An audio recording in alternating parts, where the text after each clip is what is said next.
পরের জিনিস না বলে নেয় তাকেই চুরি বলে।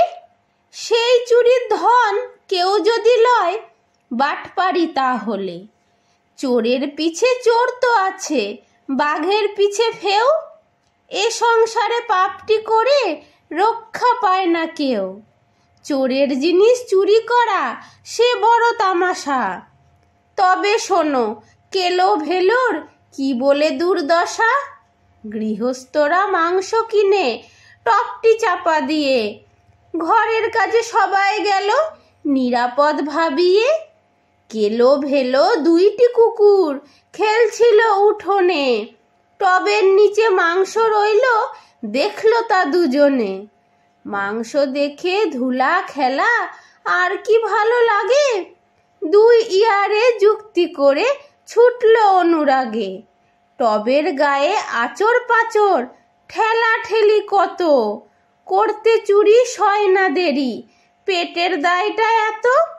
আচর কামড় দুই ইয়ারে দুইটি বলবান, অনেক কষ্টে বাহির করে মাংস একখানাতে মন উঠে না, সেখান ফেলে দূরে আবার করে আচর পাচর আর একখানার তরে। মাঝে থেকে এক পাখি কোথা হতে এসে ছো মেরে সেই মাংস নিয়ে টবের পরে বসে। কেলো ভেলো হতভম্বা ফেল ফেলিয়ে চায়, উঠিতে নারে টবের মাথায় ডেকেই রাগ মিটায়।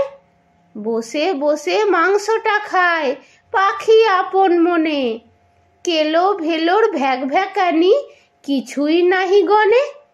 পাখি বলে মিছামিছি কেন চেঁচাও ভাই, চুরির ধনটা তোমরা খেতে না হয় আমিই খাই।